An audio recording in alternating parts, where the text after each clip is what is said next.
What's going on, everybody? Serial Entrepreneur here for another episode for you YouTube followers. And guess what? In this episode, we're going to talk about something super important about your website. All right, here's the thing. Your website is where everybody comes to make a purchase. It's where they come to find out the last bit of information that they need about you before they make that purchase as well. We consider the website the money site. If you are in digital marketing, e-commerce, if you do anything with a website online to promote your products or services, which if you're a business in this day and age, you should be, then you need to know these tips on optimizing the design and feel of your website so that way people actually want to purchase things. So if you want to see these tips, then stay tuned. Here we go.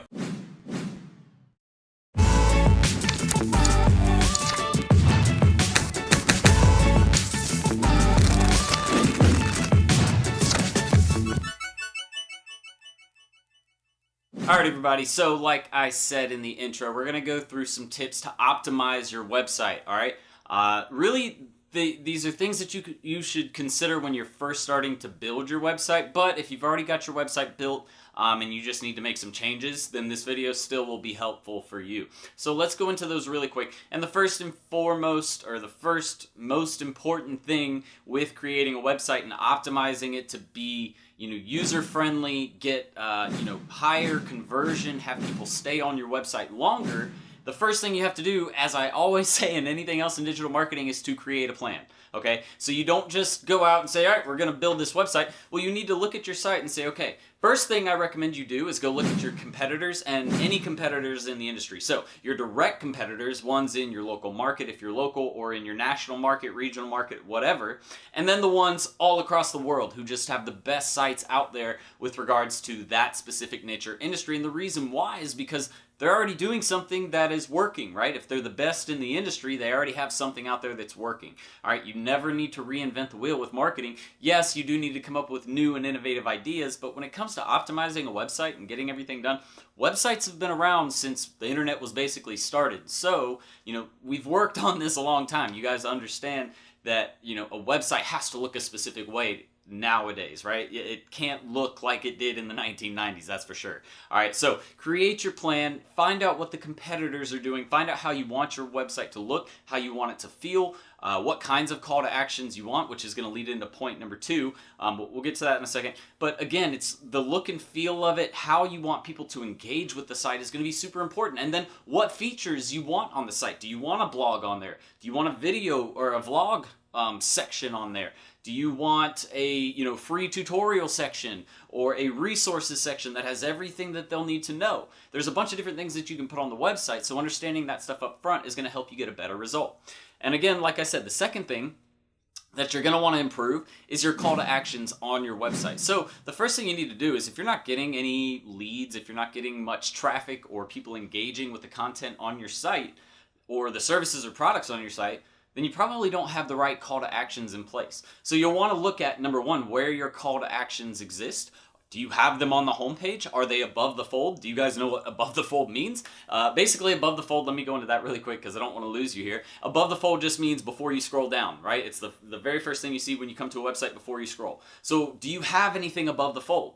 Because that's the first place that people look. And if you don't have a call to action above the fold, you're kind of missing out on the most important part of your website where you can try and sell somebody or get them to take some sort of action. You don't always need to sell someone, so let me clarify that. You should easily or could easily start with some sort of call to action that gives them value first, and I strongly recommend you do that. Don't try to sell them up front. Give them some value up front. But then going throughout the rest of your site, do you have the other call to actions in place? On your contact page, do you have the right call to actions in place there?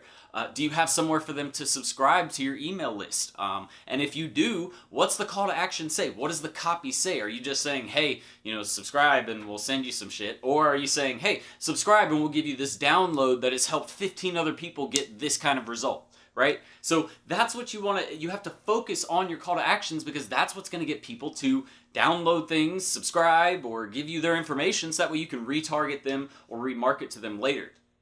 All right, so before we move on to these next, I think we have like 4 or 5 more tips. First thing I want to say is subscribe. Obviously, it's down in the section below. You're going to hit that subscribe button because we do all of the best content updates with regards to social media marketing, digital marketing, entrepreneurship, running a business, e-commerce. All of that is on this channel. So get all this free content so that way you can stay ahead of the game. Next thing I want you guys to do is throw a like on this video, and the reason why is because those likes help other people see this content, and they want to see it just as badly as you do, and they need the help that you're wanting to get as well. So make sure that they get the opportunity to see that.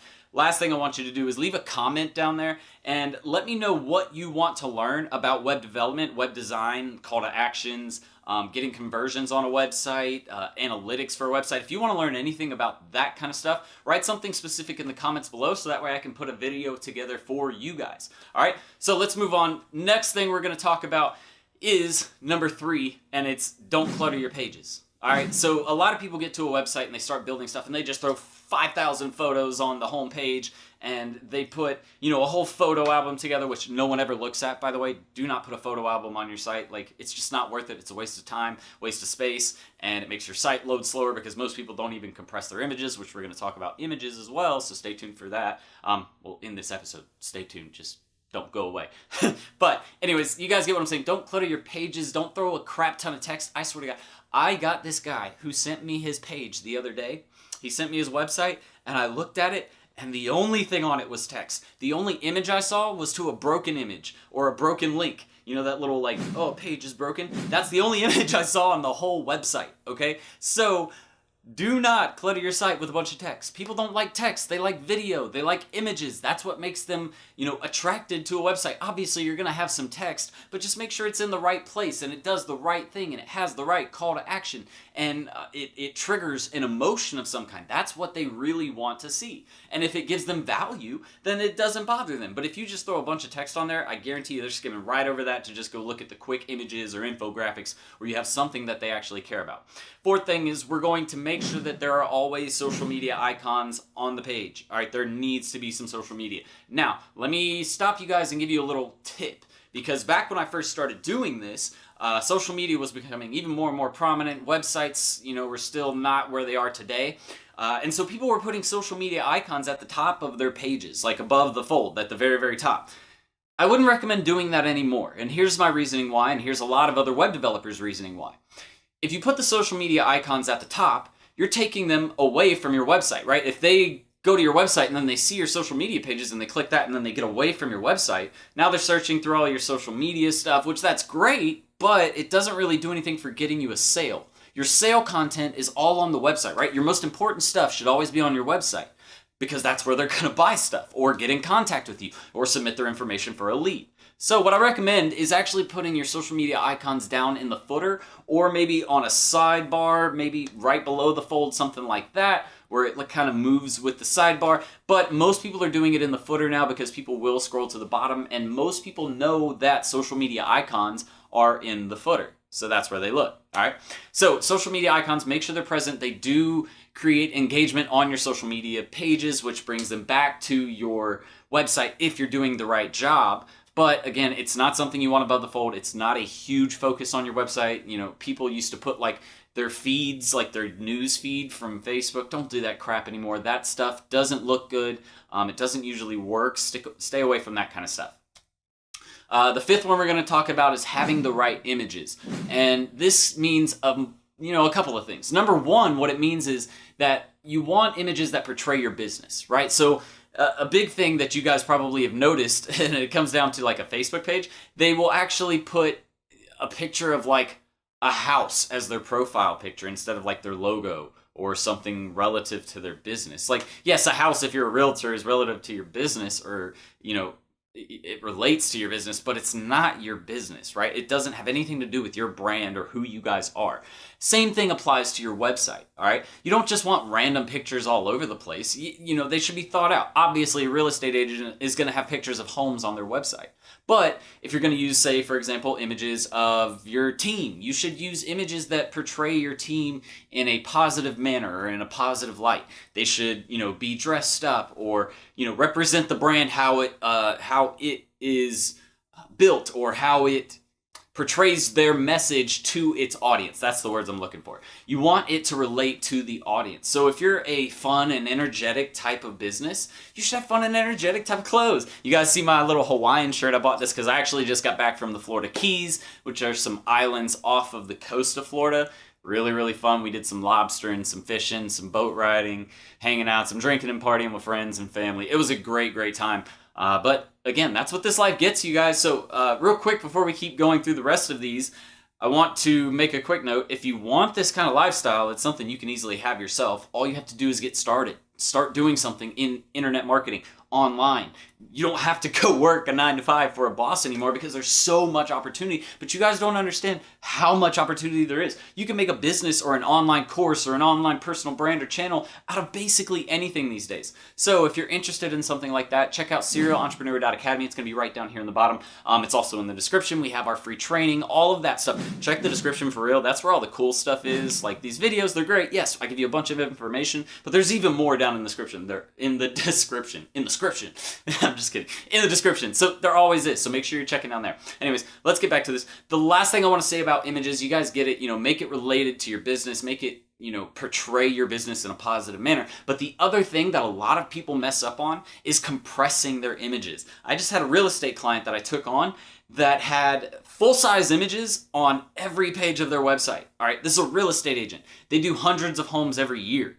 This is a big real estate agent, so they do hundreds of homes every year, which means they have probably thousands of photos on their site that were uploaded full size.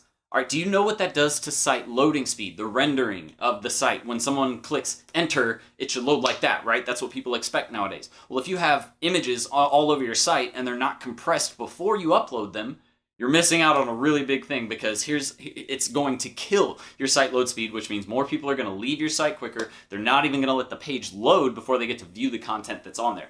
And then last couple things about images, because there are quite a few things. You want to make sure that the image is named properly. It should have keywords in the image name. Don't upload an image that's like 344_555XL.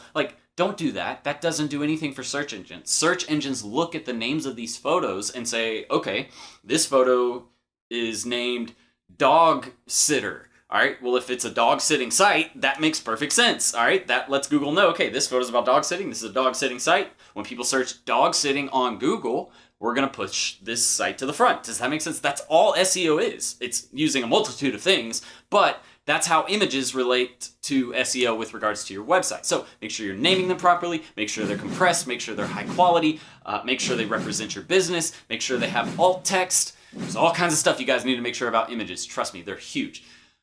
Number sixth thing we're going to talk about is mobile optimization. Guys, if your site is not mobile optimized, I think you guys get it by now. Like most of you understand, it has to work on a cell phone. It needs to work on a tablet. If you don't get that, then you're missing out on what mobile optimization means. Basically, guys, every website comes with it nowadays. Like I can't even think of a website builder that doesn't do mobile optimize. But if you're using a custom coder and they don't mention anything about mobile optimization, then you should fire them. I'm just going to let you know that. Like mobile optimization is key for every single website, no matter who you are, no matter what industry. All right, make sure it fits on a phone screen properly, and that includes everything from images to video to text. Like that's what I hate about my Teachable site, is you have a hard time getting things to fit properly because it's a website builder school platform. We're about to get out of that and do this whole custom build, so that way it's just easier to manage and upload content, and that way it always looks good. But again, guys, as much as you can possibly do to get the mobile side of things looking good, make sure that you do that. Number 7 thing, and one of the most important things that you're going to do, is SEO, your SEO strategy, okay? If you don't have a strategy for SEO in place, then you don't understand internet marketing. You don't understand search engines. You don't understand how they work and how they relate to your business and how much traffic they can generate your business if you build a strong SEO strategy. What is SEO? Search engine optimization. It means what happens when people do a search online with regards to your business, with keywords that they use related to your business, right? So if somebody goes to Google, we're going to show you right here. If someone goes to Google and types in social media marketing agency, they're going to see results for social media marketing agencies. But if they type in something like social media marketing agency course, that last word right there makes that completely different. And if you don't have words on your website, if you don't have text on your website for search engines to crawl, then that have, social media marketing agency, or another related term, digital marketing agency, or internet marketing agency, online marketing agency, all of those are different versions of the same word. But if that text isn't on your website, if it doesn't exist somewhere on your website, then it's never going to get picked up by a search engine. when someone does that specific kind of search. So having that strategy in place, knowing what keywords to use, how many times to use them. Do you want a blog section on your site? How are the blog articles going to be written and styled and structured to optimize SEO and get more traffic to your site when people do specific searches about that topic? Not only that, but the content that you choose to build or that you choose to create for your site. That has everything to do with what people are going to do to search online to get to your site, right? So if you create an article about Facebook marketing hacks and someone's going to search to a Google or Yahoo or Bing and they search in Facebook marketing hacks, does your site have enough traffic, links, engagement, time spent on the article for people to want to actually view that and for search engines to want to show that at the top of search engine results? That's why it's important to get as much traffic as you can to that site, but not only get the traffic, get them to stay there and really read through those articles, because Google understands, okay, here's the text in that article, here's what the search was that person did. When other people do this kind of search, we're going to show it to them as well. And if the engagement rate stays high, we're going to keep showing that article. But if it drops, we're going to show somebody else's article who's about the same thing, or that's about the same thing, right? So SEO strategy, you need to understand how SEO works with regards to your website, with your brand online, so that way you know how to build it into your plan. And that's why, again, step number 1 that we went over is create a plan. That part should be, prominent in the plan for your website. The SEO part of it is huge. All right. Last thing we're going to talk about is number 8 is identify 404s and broken links. People get basically turned off by 404s and broken links, so they'll just go away from your site completely and they won't even look at it again.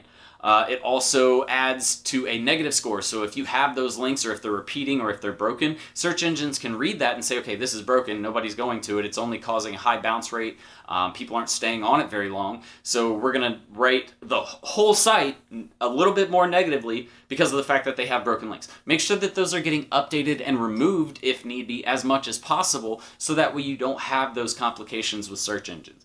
But those are the big tips, guys. Those are the big ones you need to make sure you're taking care of with regards to optimizing your website and getting the most traffic to that site as possible. All right, so if this was super helpful for you, again, make sure that you subscribe so that way you can get all of these updates on digital marketing, building a business online, entrepreneurship, because we have the best content ever at Serial Entrepreneur Academy, and we know we do. So also throw a like on there so that way other people, again, let them see this kind of content because they need it for them too. Help the people out, throw a like on the video. Help me out, throw a like on the video. You know what I mean, guys? I really do appreciate every one of you for stopping by. If you're a new visitor, thank you so much. Again, that subscribe is gonna help you out a ton. If you're a returning visitor, y'all know I love you because, we tight now. Y'all know me. I'm getting to know a lot of y'all, especially with the live events, which we got a really cool one I'm doing tonight. Anyways, we're gonna get out of here. I hope you guys enjoyed everything. Make sure to check out SerialEntrepreneur.academy so that way you can get everything. And the blog articles are over there where we do even more explanation than what I just went through in this video. There's an article that goes right along with this video, so go over there and check that out. Now that I got that done and out of the way and I can stop stumbling over myself, I'm gonna get out of here, guys. I hope you had fun. I'll talk to you on the next one. Serial Entrepreneur out. Later.